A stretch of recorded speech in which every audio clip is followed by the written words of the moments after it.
Let's talk about something else. This is so interesting to me. Did you know that this season, George Kittle and Jake Tonges have played a grand total of 7 snaps together on the field? 7. Hard to explain, right? And sure, I could ask Kyle Shanahan and I could let him give me an answer, but I don't know. Like, would you really put any stock into what he says? I mean, any anyone knows, anyone realizes that Tonges is a legit weapon. When Kittle goes down, they feature Tonges and he comes through. He isn't just like one of the options. He's often the number one option in the passing game when Kittle goes down. But then when Kittle comes back, Tonges doesn't even play. And Farrell plays. So are we to believe that there's some schematic reason why Kittle and Tonges can't get on the field together? I don't think so. Here's my best theory as to why they don't play Tonges and Kittle together, and they really only play Tonges when they absolutely have to. Technically, Tonges is like more of a pass catching tight end than a blocking tight end. Farrell's more of the blocking tight end. So when they put another tight end on the field with Kittle, I feel like the thought process is, why don't we put a blocker out there so we can free up Kittle to run around? And Tonges isn't the blocker.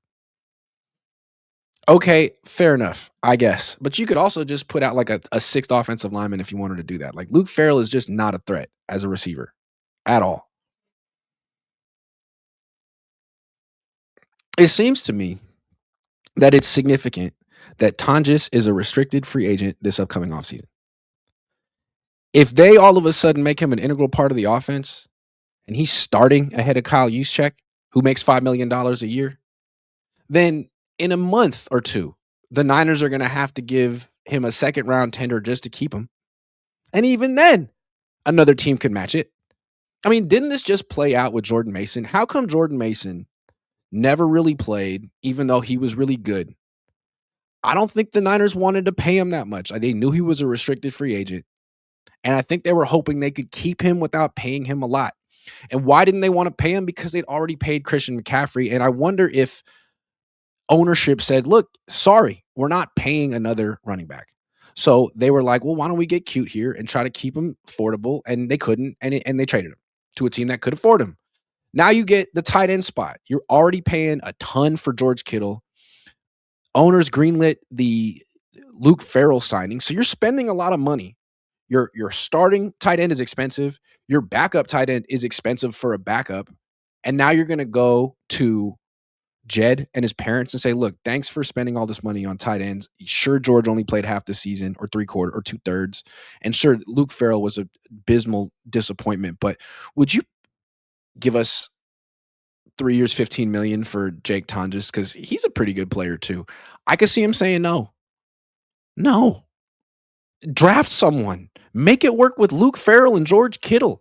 I wouldn't be surprised if Jake Tonges isn't on this team next season. And I wonder if they're hiding him to keep him here, which makes sense from a business perspective. I get it. And I'd want to keep Jake Tonges next year. I mean, imagine Jake Tonges on the Chiefs or the Bills or the Bengals. Imagine Jake Tonges in an offense with an elite quarterback who airs it out. An offense that's more of a pass-first attack. It'd be really good. He could be starting. So I'm sure the Niners would love to keep him. But I think that he's shown enough probably. I mean, when he's had time, he's had multiple games this year where he's taken over. Against the Rams in LA, against the Bears with the season on the line. He's been really good. I would imagine the team's going to be looking into him. So, like, screw it. Like, the cat's out the bag. People know what you got. Instead of planning ahead and trying to, like, walk this tightrope of, not inflating his value so you can keep him for the future, just win the Super Bowl now. Playing Tonges and Kittle together gives you a better chance to beat the Eagles than not playing them together. And the fact that you didn't play them together against the Seahawks, this is why I felt that the Niners were unprepared against the Seahawks. Kyle was just so bad. Where was the Tonges and Kittle personnel package? That's got to be out there. But it wasn't. Where was the Brock Purdy zone read? For a month, that was your best play. That was like a guaranteed 6 points or a guaranteed first down.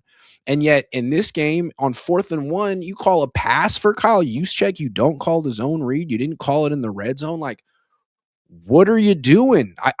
I think now with 8 days to prepare and it's a legit you lose, it's over type of a deal. I would hope that Kyle Shanahan would try the Tonges Kittle personnel package a little bit with the season on the line, particularly if the offense isn't working. If Jawan Jennings isn't winning, try it. Also, you can't lose this game and score 10 points with Brock Purdy not running his own read. You got to do it. Otherwise, some people are gonna hold you, Kyle Shanahan, responsible. Like, you are pretty much. Most people agree that you're the main reason the Niners lost to the Seahawks Week 18. 3 points. I mean, Brock Purdy wasn't great in the game, but it wasn't his fault. It was your fault. That was your offense. Those were your players out there. Those were your plays. See, so now you got an extra 2 days. Let's see Tonges and Kittle on the field. Prove me wrong. Show me that I'm a stupid conspiracy theorist thinking that there's some business reason that you don't have Tonges on the field. Prove me wrong. Put him on the field in this game. Show me that you've been saving it for the playoffs, and now you're going to unleash it on the league. Whereas, stupid Sean McVay, he unleashed it week 7. You're going to wait until week 19, and now Jake Tonges is going to push you to the Super Bowl. I mean, he's such a great 5th option. You have Juwan and Ricky or whoever the wide receivers are, plus Kittle, plus McCaffrey and Tonges on the field. I mean, no one's going to be thinking about Tonges, and he'll hurt you. He will hurt you. I just don't understand. Anyway, prove me wrong, Kyle. You feel me?